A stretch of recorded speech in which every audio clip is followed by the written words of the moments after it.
Les États-Unis vont-ils plonger dans la guerre civile? Ça peut paraître un peu alarmiste comme question, mais c'est une interrogation qu'on retrouve dans plusieurs journaux et dans la bouche de plusieurs experts très sérieux. Regardez. Alors pourquoi est-ce qu'on parle de guerre civile? Est-ce que c'est exagéré? Et est-ce que la guerre civile est vraiment la principale menace qui pèse sur les États-Unis? Bienvenue sur Archipel pour un décryptage critique et nuancé. Alors déjà, pourquoi parler de guerre civile? Si on parle de guerre civile, donc d'une opposition entre deux camps au sein même du pays, c'est pour trois grandes raisons. D'abord, la polarisation politique est inédite. Les démocrates et les républicains sont de plus en plus radicaux et hostiles l'un envers l'autre, comme le montre une série d'indicateurs. Au Congrès, on a moins de votes bipartisans, proposés ou approuvés par les deux partis. Ensuite, on voit ici que la posture médiane d'un démocrate ou d'un républicain, elle est bien plus radicale aujourd'hui que dans les années 90. Puis enfin, les partisans d'un parti ont une image très négative de l'autre parti. Et ils sont toujours plus nombreux à penser qu'il est fermé d'esprit, malhonnête, amoral, bête et paresseux. Ou qu'il menace le bien-être de la nation. Deuxièmement, la violence politique est bien présente. 10% des électeurs seraient prêts à user de la violence pour s'opposer à Trump et 7% seraient prêts à faire la même chose pour soutenir Trump.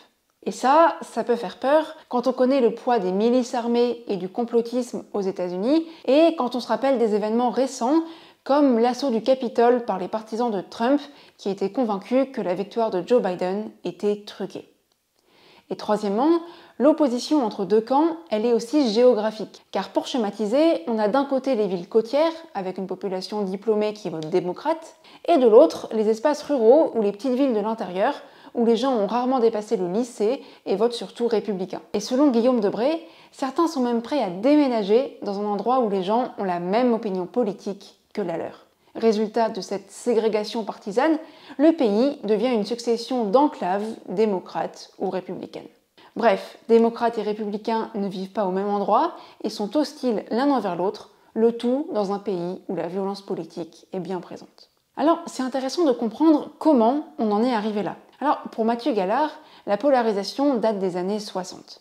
À l'époque, l'industrie décline, le niveau de vie stagne, tandis que l'immigration et les luttes pour l'égalité raciale remettent en cause la domination de la population blanche. Les deux partis vont alors s'opposer. Les démocrates vont soutenir les minorités et devenir plus progressistes, alors que les républicains vont s'opposer à l'égalité des droits et promettre aux blancs les plus modestes de revenir à l'Amérique traditionnelle qui leur donnait une place centrale. D'ailleurs, le slogan Make America Great Again, il a été inventé par Reagan en 1980. Et ensuite, la polarisation va être renforcée par deux choses. La naissance de médias partisans, comme Fox News côté républicain, qui s'emploient à discréditer le parti adverse, et par les réseaux sociaux, qui nous montrent des contenus en phase avec notre avis politique, parfois violents ou mensongers, car ces types de contenus, c'est ceux qui font le plus cliquer, et ils sont largement tolérés aux US au nom de la liberté d'expression. Bref, on a une polarisation importante qui date des années 60 et qui s'est amplifiée depuis. Mais est-ce que les États-Unis sont vraiment divisés en deux camps irréconciliables qui seraient prêts à se battre? Vous allez voir que plusieurs auteurs appellent à plus de nuances. Déjà parce que sur tous ces sujets, comme la capacité à gouverner de manière honnête, à unir la nation ou à travailler avec leurs opposants, une large part d'Américains ne voient pas de différence entre républicains et démocrates. Les deux partis ont d'ailleurs des préoccupations communes: protectionnisme, relance de l'industrie et défense des intérêts nationaux, notamment face à la Chine. Et ensuite, il faut se rappeler que les Américains ils peuvent changer d'avis. Par exemple, il y a quelques années, les Afro-Américains y votaient massivement démocrates, et aujourd'hui, ils sont quasi 20% à soutenir Trump. Preuve que les deux camps ne sont pas figés.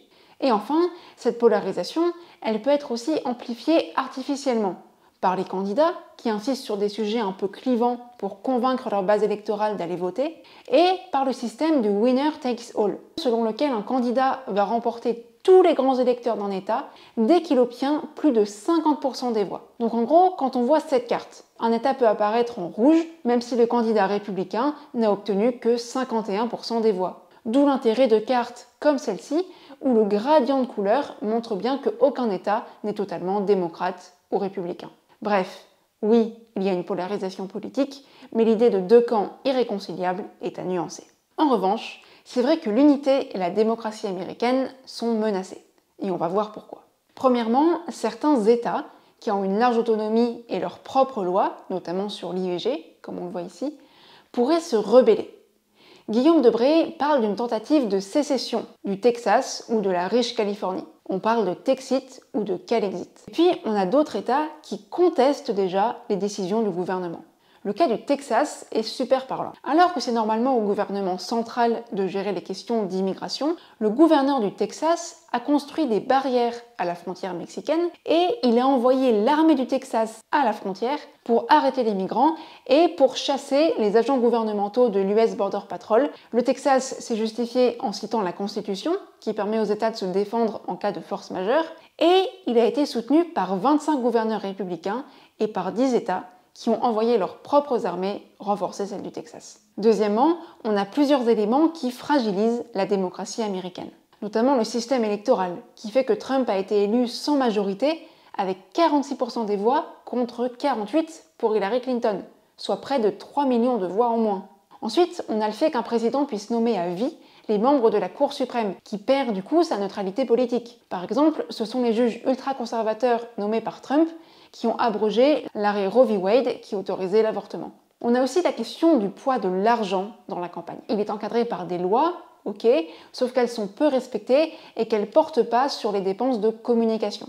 Ce poids de l'argent, il va inciter les entreprises ou les milliardaires à soutenir de gros candidats capables de défendre leurs intérêts. Et puis, les partis adoptent aussi des magouilles pas très démocratiques. Par exemple, des républicains empêchent les Noirs et les jeunes de voter, notamment en imposant des conditions pour s'inscrire sur les listes électorales. Par exemple, posséder certains papiers, avoir un travail, ne pas avoir commis de délit. Puis ils s'opposent aussi au vote du dimanche, qui est souvent pratiqué par les communautés noires. Et puis on a aussi le gerrymandering, ou charcutage électoral. En gros, quand les partis découpent un État en circonscriptions, ce qu'ils peuvent faire tous les 10 ans, ils dispersent les partisans du parti adverse dans les circonscriptions, pour avoir la majorité dans le plus de circonscriptions possible, mais du coup de manière un peu artificielle. Et enfin, troisième idée que je trouve intéressante, pour l'anthropologue Peter Turchin, l'Amérique est carrément au bord de l'effondrement, et ce, en raison d'une surproduction d'élites. Il y aurait trop de gens diplômés par rapport au nombre de places disponibles. Donc certains diplômés sont frustrés, et comme souvent ils ont de l'argent et des ressources sociales et intellectuelles, ils pourraient former un contre-pouvoir organisé. Bref, on a aux États-Unis une société polarisée et fracturée, une démocratie fragilisée et un risque de sécession de certains États. Mais je voulais quand même finir sur une note positive, mais lucide, c'est l'avis de Yashemung. Pour lui, les oppositions au sein de la société américaine, elles sont en partie artificielles, créées par les partis qui veulent diviser pour mieux régner, et qui divisent les blancs et les noirs par exemple, qui en fait auraient des intérêts communs. Mais en fait, beaucoup de gens ont une position médiane et ne se reconnaissent dans aucun des partis. Donc, on peut très bien espérer qu'il puisse y avoir un candidat modéré qui pourrait arriver à fédérer les gens autour des nombreux sujets qui font quand même consensus. Je vous mets toutes les sources en description. Pour soutenir la chaîne, n'hésitez pas à vous abonner pour plus de décryptage. Vous pouvez aussi partager ce travail s'il vous a plu et me laisser vos avis pour me faire progresser. Ça compte beaucoup pour moi. J'espère que ça vous a éclairé. En attendant, perdez pas le nord et à la prochaine.